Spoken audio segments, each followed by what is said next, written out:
Hey guys, this is Project coming at you with a review of the Logitech G502 gaming mouse. It's plugged in and all that fancy stuff, and I'm holding it probably how you're not supposed to be actually be holding it.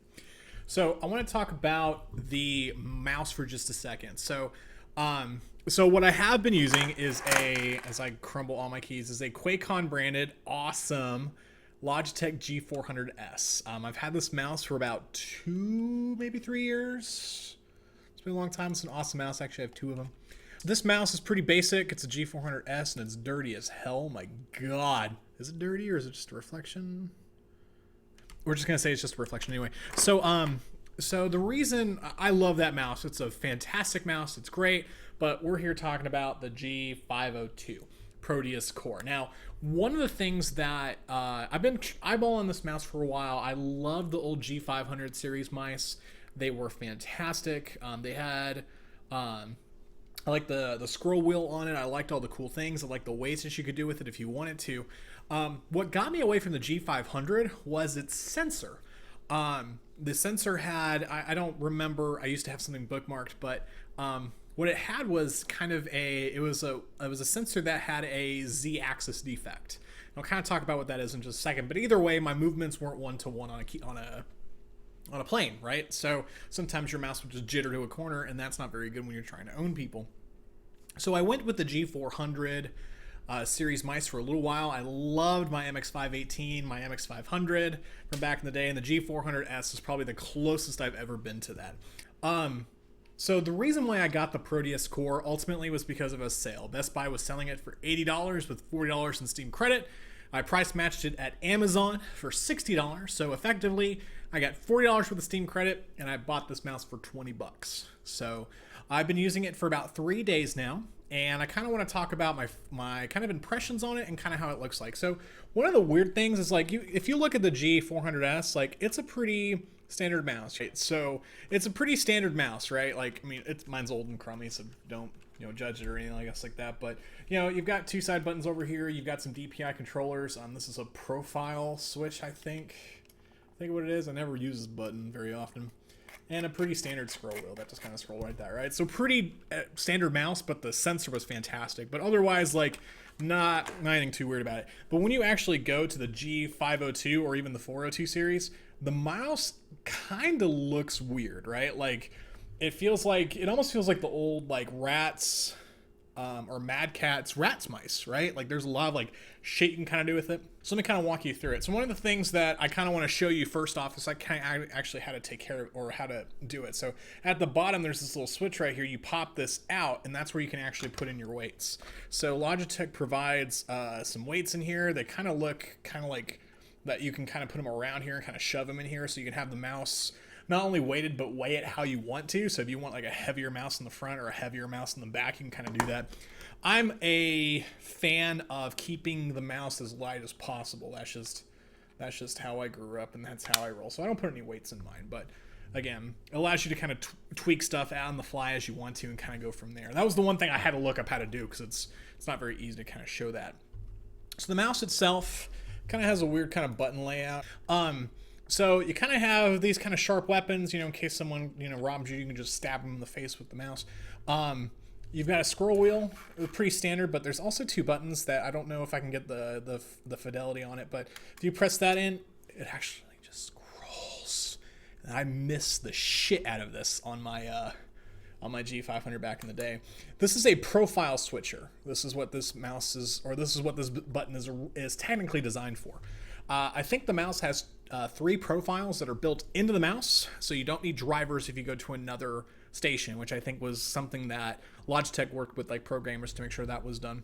These are DPI buttons, and the only time I've ever even accidentally pressed them is when I'm browsing Reddit. So I've never actually pressed these by accident in game, at least in the 3 days that I've actually played with it. I played shooters, I played MMOs, I've played Hearthstone, card games, things like that. So the only time I've ever actually hit it was in Jaina's acting a fool, when it was a non-critical situation. The DPI also has lights. They're blue. I know it kind of looks white here, but that's just based on my my settings on my camera. But It's probably the best I'm gonna be able to do with it. Yeah, it's blue. This also, this G logo also lights up as well. So you can actually have it off, or you can have it breathe and kind of pulsate if you want, kind of go from there. There are 2 side buttons over here, so you kind of have your forward and your backs like you normally do. And there is a snipe button. So, actually, I haven't even noticed that. So, like, if you press and hold it, like, it actually, like, slides down to show you where it actually does. So you can actually do this. It lowers it to the lowest DPI that you have in your settings, and you can use that as like a snipe button if you want to, and release it and it comes back to it. So it's kind of cool that it lights up. That's the first time I've actually noticed it, and we're doing this review live. The other kind of thing that is interesting about the mouse, as my cat kind of runs off. All right, so one of the cool things about the mouse is the Logitech gaming software that's built into it. So let me kind of go back to it. So this is the home. So you can kind of toggle between onboard memory and automatic game detection. So based on the game that's actually loaded, it can actually load some different profiles to the mouse if you want to, which is kind of cool. So if we click on this over here or down over here into the bottom section over here, we can kind of go through the 3 different profiles that are actually available on the mouse. And we'll kind of talk about it for a second. So you can map each of these to specific keys. What it's here right now is a DPI down. We'll kind of talk about some of the things here. This is kind of like the snipe button. Logitech also has kind of a different feature, which I'm still trying to play around with, and I've literally just been introduced to it, so it's kind of cool about that. So you kind of change your pointer settings to kind of whatever you want to. This actually goes up to a ridiculous number, like I think it's like 1200 DPI or something like that. Like I think it goes to an insane, yeah, it goes all the way down here. So my mouse is going like, whoa. I actually don't need it that high. Actually, like, I'm going to set this at like 2000 and then just kind of be like, ooh. So even this is like super, super freaking crazy. So we keep it at 1200 right now. That's kind of what we kind of assign this as the default. Yeah. Yes. But so we can kind of toggle through it. One of the cool things is that it's actually done is you can actually assign what's called a G shift button. So when I actually press the snipe button in this, it actually modifies the other keys on the mouse. So I can actually do Control Shift T, Control F4, Control T. So this is kind of a way to kind of either improve like multitasking and things like that. That way I can actually go into my my like Internet Explorer or Chrome or anything else like that, and actually use this to kind of toggle some stuff, or bind these to different things in the game or games, which is kind of cool. So this is definitely be something that I'm kind of practicing a little bit more in terms of like things like a just kind of quick hotkey and things like that. I think it'd be kind of a cool way to kind of do an MMO mouse, especially when you're just using these for a one-off kind of thing. But just kind of keep it on one and kind of doing my own thing here. There's also a function for lighting. I can actually tweak it down and tweak it up if I want to. There's also a breathing effect that I can add. So I can make it like it's breathing so fast when I have it like that. Like it's like awful. There's DPI lighting. I can always have it on or off. Just kind of depends. And there's a sleep timer as well. One of the things that is also built into the mouse is surface tuning. Now, I did not like this. I was not a fan of this kind of function. And let me kind of explain why. So the G502, I actually have this mouse pad right here. I'm using this. And what it does, the mouse can be tuned so that when you take your mouse off the key or off the mouse pad, it will actually stop any type of sensor reading. And personally, I can't think of a time where that would be okay. Well, it depends on your style of gaming, right?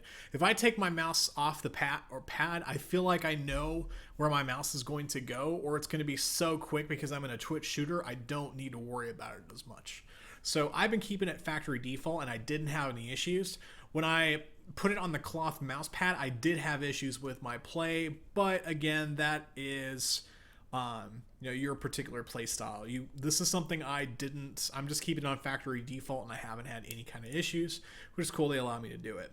This is a key press heat map, so you can kind of see what buttons you press the most or how long you do it. I haven't used this yet, but it's something that's there for analytics, and that is that. So from a first impression with the mouse, I love it. This mouse is definitely worth $60. As I'm creating this video today, it is on sale at different outlets for $60 today. I would definitely get this mouse. This is perfectly fine. The G402 version, the Hyperion Fury, which is a step down from this, if you can get it for cheaper than $60, it might be also decent. I think they share the same hardware, but some of the things like the lighting and the braided cable and stuff aren't there. Also, the cable is braided, which is kind of a nice touch. Kind of sucks for mouse bungees, but hey, it is what it is. I really like the mouse. It's fantastic for what I'm doing. Go out and buy it. If you have any questions or comments, please put something in the stuff below. You know how that shit works. And it's a fantastic mouse. I'm going to own some noobs with it. On a last parting note, on the sides here, there's some ridges. I don't know. You can kind of see it right there. There are ridges on the side of the mouse, so it feels a little bit different, but I like it. And I'm going to go own some noobs with it. So I'll see you guys next time. Boop! Hey guys, this is Project Steven. All the things you find about me on the internet. I'm doing this video kind of differently. I'm doing a review video, but I'm also kind of just giving kind of a quick status update. So if you've gotten this far, thanks for watching. It's actually been a pretty crazy couple of weeks. There's been a lot of things been going on. I got a promotion at work, so I'm a trainer now. Yes, I'm a trainer again. And we've just been a lot of crazy stuff. My sister's engaged. You know, my mother-in-law's got some medical issues, but that's neither here nor there for right now. So definitely just a lot of crazy stuff's been going on. So that's kind of the reason why I haven't been able to do any type of videos or really any type of content. I streamed yesterday for the first time in a long time. That was a lot of fun. I hope to do that a little bit more. And I got a Fitbit, and it's pretty freaking sweet. I'm kind of a fan of it, and I may do a video about it just to kind of talk about kind of the cool stuff you can do with it and why you should have one. So if you want to see a Fitbit video like this, click that like button. And thanks for checking me out, guys. I missed you.